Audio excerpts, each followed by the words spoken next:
We have a background in design, in game design, but also in education. What led us to creating Piximakey was this wish to kind of combine traditional pedagogical skills. Arts and crafts. Arts and crafts, yeah, the physical world with the digital fabric that surrounds us.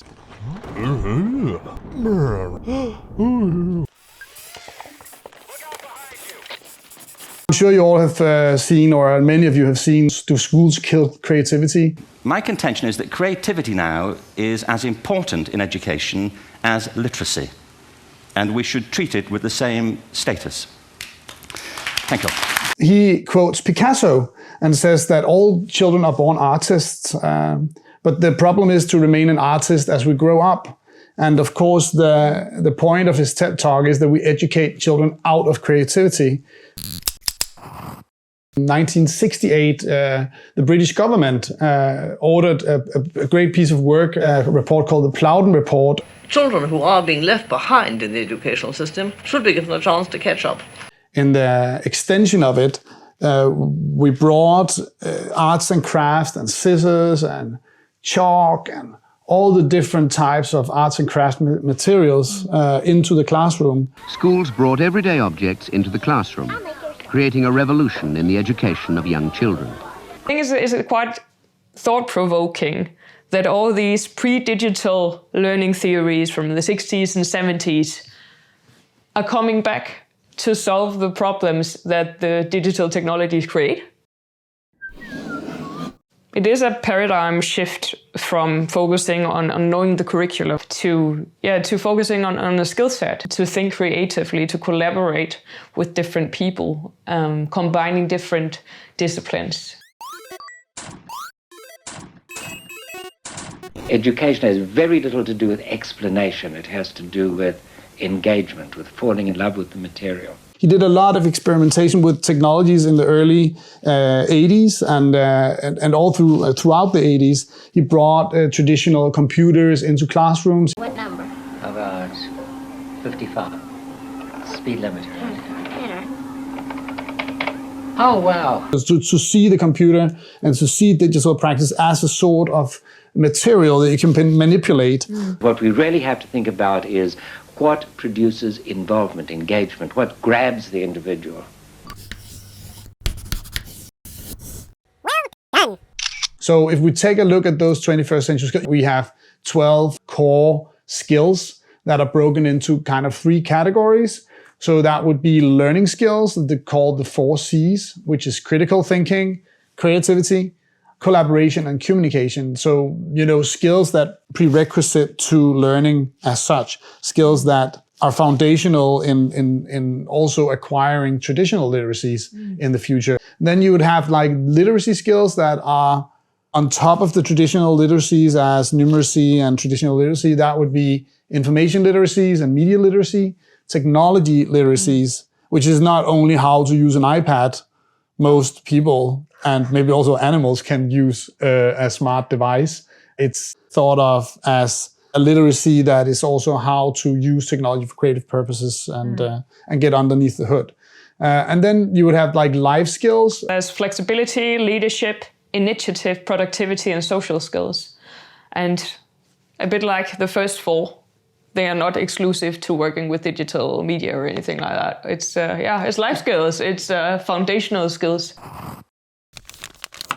Looking at Pixelmagi and what we set out to do, maybe it'd be a good time to take a look at how this paradigm shift in learning, what does that have to do with animation? Yeah.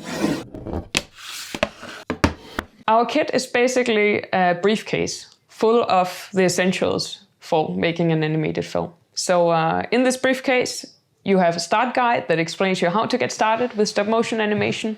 There is a large stand for doing kind of 2D scenes where you film down on a table or some cardboard.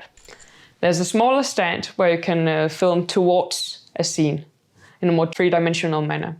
There's 2 backdrops in it, and there's 5 jars of high-quality plasticine clay. This clay is really nice for doing claymation, stop-motion films with clay figures.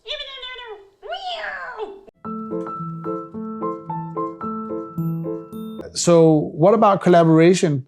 Because I think when we did some of the first classroom projects, we realized that working together in groups, creating films, did something amazing. Something amazing happened when we kind of had that third object to work around.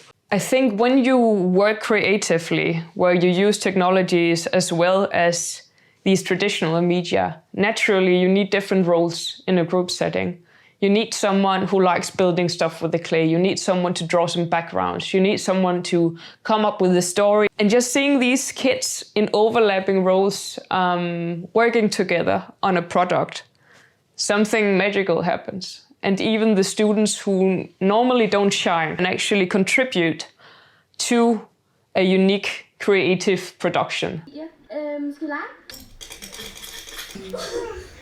Taking stop motion animation into the classroom is not a new idea, but trying to condense it into this package is really the goal of Pixelmagi, to have the app that works with this physical kit. Part of the reason is that when we talk to teachers, when we talk to pedagogues, a main concern for them was this preparation time issue, that if they really wanted to think outside the box and do something more creative, they would have to spend so much time just preparing the thing. They would have to cut out their own tablet stands from cardboard boxes. It was such a high barrier for entry for a lot of teachers that we talked to. They really, really wanted to work with animation, but there was just such a long road ahead.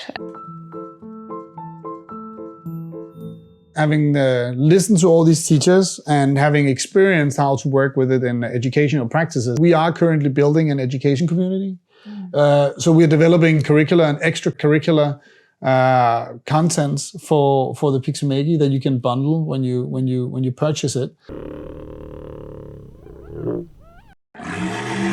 Why not use stop motion to demonstrate how a volcano works, instead of just writing about it or talking about it or having 4 diagrams, explaining the steps of how it erupts, for instance.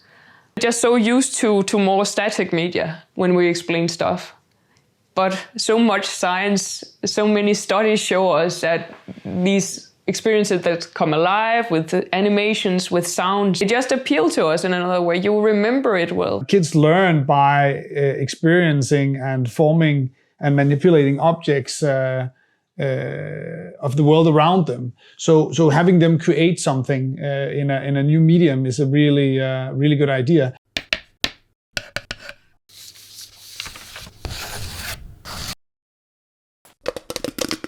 In this section, I'm going to show you how you can use Pixelmagi to make stop-motion films in the classroom. When you use this setup where you have your tablet placed on top of this table and film down on a flat surface, you get this kind of flat look. This is really nice for working with cardboard, with paper, with drawings. When you make cardboard characters for stop-motion films, you want them to have some kind of movement, some joints, basically. All right. So I'm gonna take my first picture. And my picture goes to the timeline. I can see what's going on here. Basically, the process is that you need to move your figure, take a picture, move it again. Now we're going to take a look at the small stand of the kit. Right now I have my iPad, and I could even tilt it down here if I want another camera angle. But I could use my smartphone as well. So. As when we worked in 2D, we want to create a scene where we're not too far away and not too close. If you need to see what's in the entire image in the app, you can actually hide this timeline section, and this hides a lot of the icons too. And if you have several characters in a scene, just remember to move both of them, because otherwise it's going to look a bit static. All right, now I've finished the film and I want to have a look at it. So let's press play.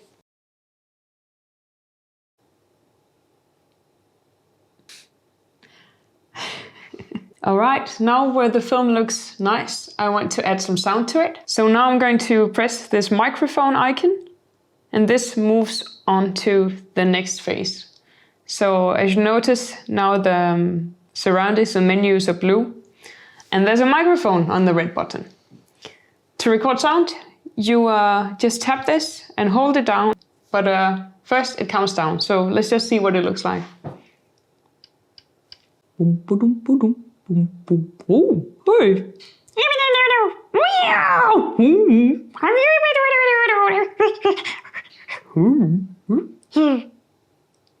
All right, let's see what it sounds like on replay. Oh, hey.